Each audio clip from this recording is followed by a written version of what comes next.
Only by following these instructions literally and continuously can you gain control over your subconscious mind. The presence of single negative or conscious mind is sufficient to destroy all chances of constructive aid from your subconscious mind.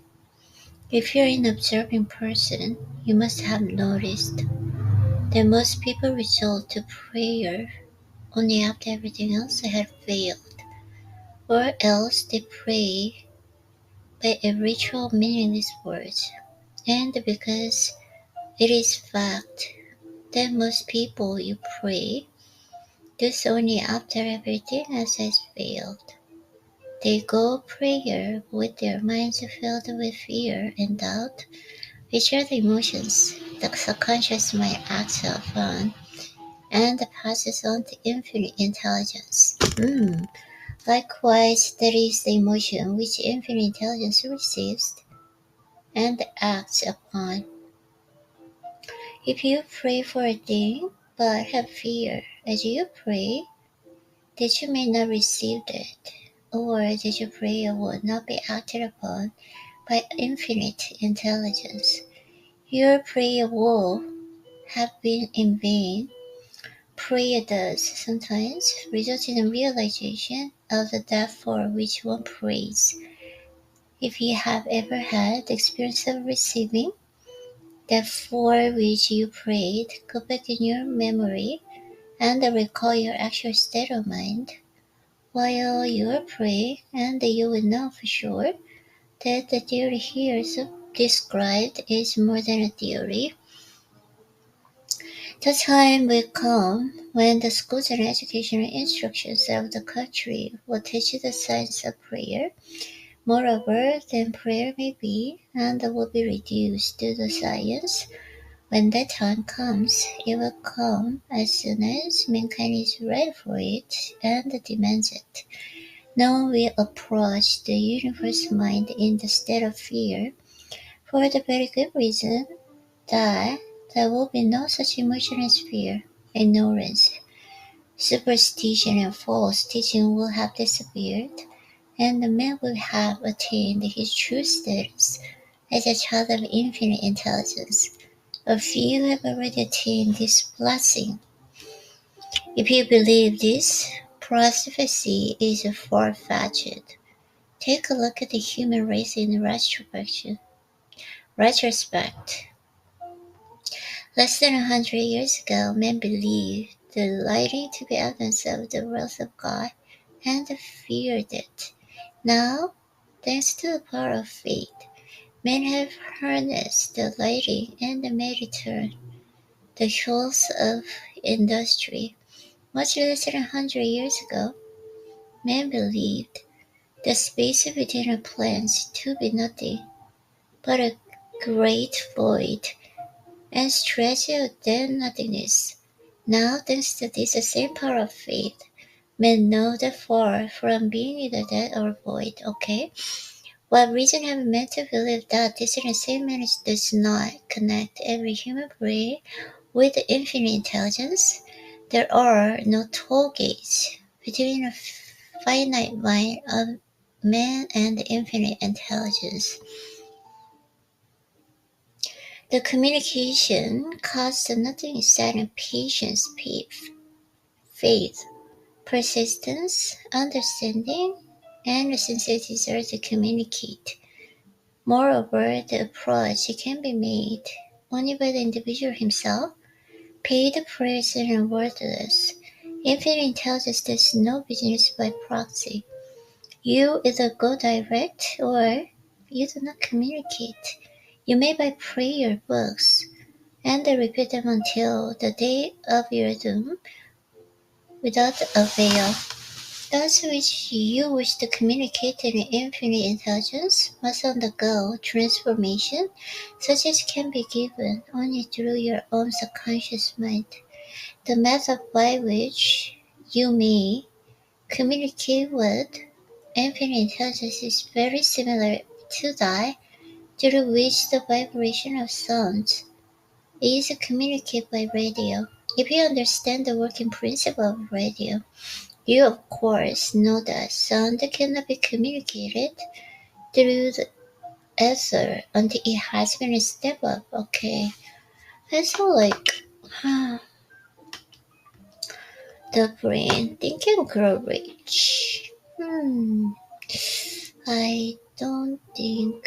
Okay, try to read it. Table of contents, Sixth Sense. Okay, part of the mastermind. Subconscious mind, persistence. Okay, organized planning. I read this one or no? Okay. Hmm. How about the Sixth Sense?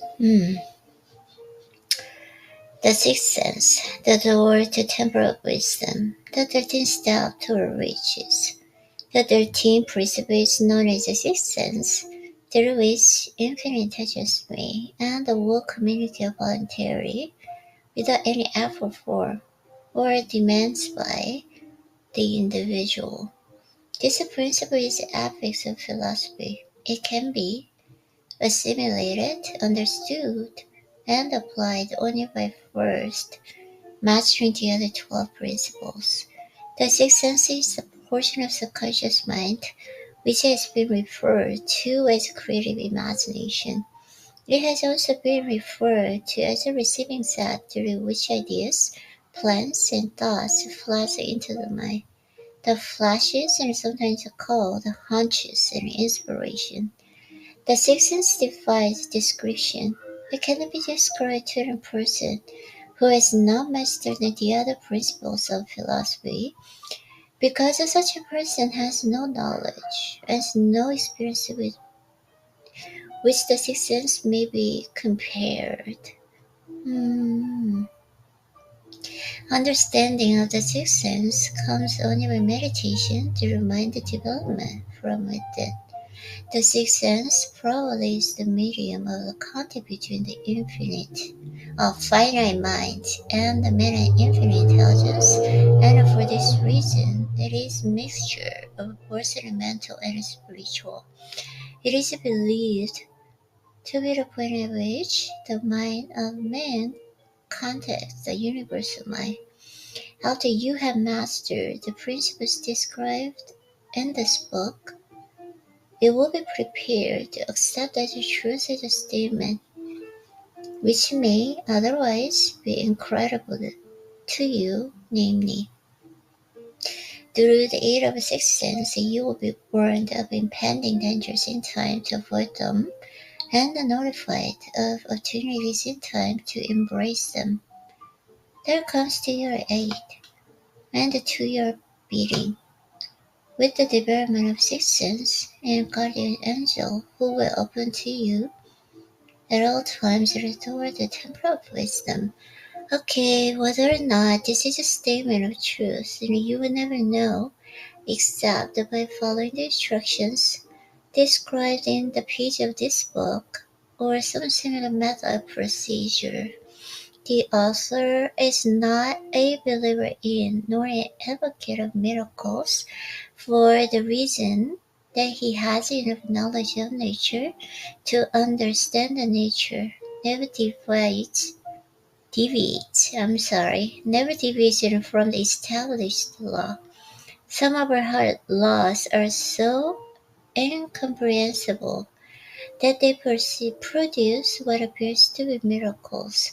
The sixth sense comes near to being a miracle as anything I have ever experienced, and it appears so only because I do not understand the method by which principle is operated. This much of the author does know, that there is a power, or first cause or intelligence, which he permeates in every atom of matter, and embraces in every unit of energy perceptible to man, that this infinite intelligence converts acorns into oak trees, causes water to flow downhill, in response to law of gravity.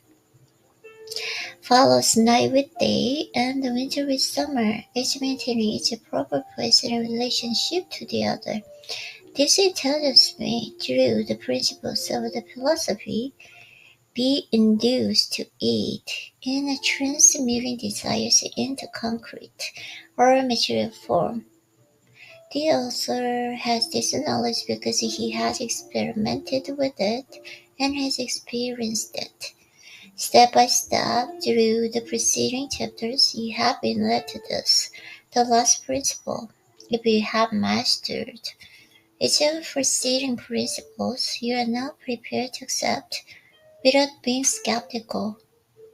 The Spondus claims made here.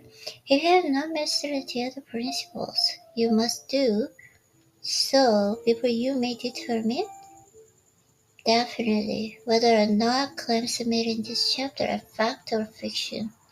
While I was passing through the age of hero worship, I found myself trained to imitate those whom I most admired. Moreover, I discovered that the element of faith, with which I endeavored to imitate my idols, gave me great capacity to do so quite successfully. I have never entirely divested myself of the habit of hero worship, although I have passed an age of commonly given over to such. My experience has taught me that the next best thing to being truly great is to emulate the great by feeling and action as nearly as possible. Okay, long before I had ever written a line of a publication or endeavored to deliver a speech in public, I followed the habit of rehearsing my own character by trying to imitate the 9 men whose lives and life work has been most impressed to me. These 9 men were Emerson, Paine, Edison, Darwin, Lincoln, Burbank, Napoleon IV, and Carnegie. Every night over a long period of years, I held an imaginary council meeting with this group whom I called my invisible counselors. Okay. I have a very definite purpose in indulging my imagination through these nightly meetings. My purpose was to rebuild my own character so I would present and accompany the characters of my imaginary counselors, realizing, as I did early in life, that I had overcome handicap of birth, of environment ignorance and superstition. I deliberately assigned myself to take a voluntary rebirth through the method here described, building character through autosuggestion. Being an earnest student of psychology, I knew, of course, that all men had become what they are because of their dominating thoughts and desires. I knew that every deep-seated desire has the effect of causing one to seek a word expression through which that desire may be transmuted into reality. I knew that self-suggestion is a powerful factor in building character, that it is, in fact, the sole principle through which character is built.